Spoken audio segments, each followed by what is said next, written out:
Assalamualaikum warahmatullahi wabarakatuh. Hai teman-teman, balik lagi bersama aku Anissa Syahrina di mata kuliah pengembangan organisasi. Nah, sekarang aku ingin ngebahas tentang jenis-jenis intervensi sumber daya manusia dalam pengembangan organisasi. Stay tuned.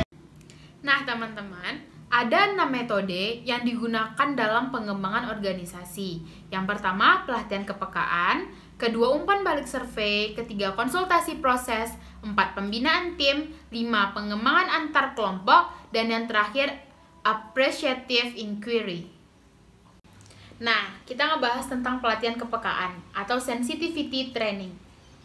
Latihan kepekaan ini merupakan metode awal dari perubahan perilaku melalui interaksi kelompok yang tak terstruktur, di mana setiap anggota dalam kelompok diajak berkumpul bersama dalam suasana yang bebas, terbuka, di mana setiap partisipan mendiskusikan diri mereka sendiri dalam proses interaksi mereka.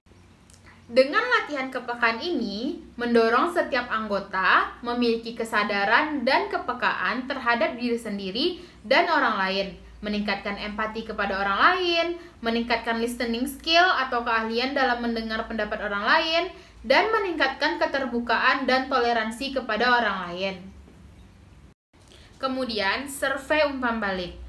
Alat yang dapat dipergunakan untuk menilai perilaku dari anggota sebuah organisasi dan mengidentifikasikan jarak perbedaan di antara persepsi dari masing-masing anggota adalah dengan menggunakan survei feedback, di mana setiap anggota dapat berpartisipasi di dalamnya. Hasil dari survei ini kemudian ditabulasikan dan dianalisa. Pendekatan ini kemudian dapat memberikan informasi yang bermanfaat mengenai perilaku karyawan untuk pengambilan keputusan. Namun bagaimanapun, kita mengetahui bahwa setiap individu dipengaruhi oleh banyak faktor ketika mereka merespon survei tersebut. Hal inilah yang harus dimonitor oleh manajemen. Proses konsultasi. Proses konsultasi adalah sebuah pertemuan antar sebuah konsultan dan klien untuk memenuhi proses pengembangan organisasi dan dilakukan di mana karyawan harus mengetahui dan mengidentifikasikan hal-hal apa saja yang perlu diperbaiki atau ditingkatkan. Konsultan dan klien bukan hanya berarti pihak ketiga, tetapi juga bisa jadi antara karyawan dengan atasan langsungnya.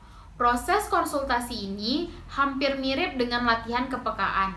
Namun, pada latihan kepekaan lebih menekankan kepada tugas, sedangkan proses konsultasi lebih kepada memberikan pemahaman.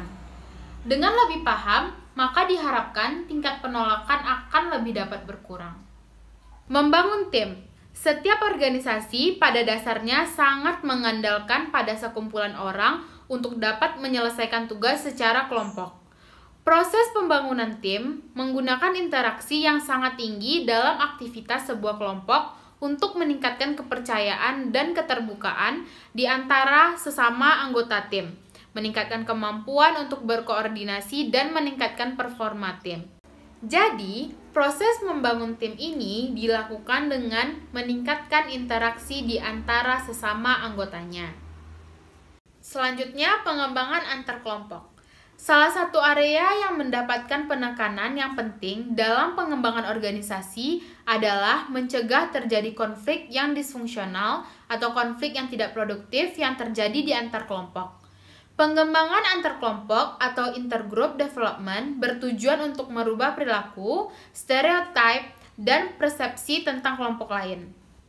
Contohnya, misalkan unit bisnis menganggap unit finansial sebagai sekumpulan orang-orang yang kaku, tidak memahami dinamika bisnis. Tujuan utamanya adalah untuk meningkatkan hubungan antar satu kelompok dengan kelompok yang lain. Nah, yang terakhir, appreciative inquiry. Ini bertujuan untuk mengidentifikasi kualitas-kualitas yang unik dan kekuatan yang istimewa yang dimiliki oleh sebuah organisasi, yang kemudian dapat menjadi dasar untuk meningkatkan performa atau kinerja. Metode ini sedikit berbeda dengan metode pengembangan organisasi yang lain, karena appreciative inquiry tidaklah menekankan pada permasalahan-permasalahan yang terjadi, tetapi menekankan pada kesuksesan sebuah organisasi. Kemudian ada 4 tahap appreciative inquiry. Yang pertama, tahap discovery, yakni mengidentifikasi apa yang karyawan pikir tentang kekuatan yang dimiliki oleh organisasi. Kedua, tahap design, di mana karyawan memprediksi masa depan dan memungkinkan bagi organisasi berdasarkan informasi yang diterima pada tahap discovery. Ketiga, tahap desain untuk menemukan visi yang sama tentang masa depan organisasi dan menyetujui kualitas unik yang dimiliki oleh organisasi. Dan yang terakhir, tahap destiny, yakni menentukan cara-cara untuk mencapai tujuan yang telah ditetapkan pada tahap dream. Nah teman-teman, itu dia tadi materi yang dapat saya sampaikan. Makasih buat teman-teman yang udah nontonin video ini dari awal sampai akhir. Jangan lupa like, comment, subscribe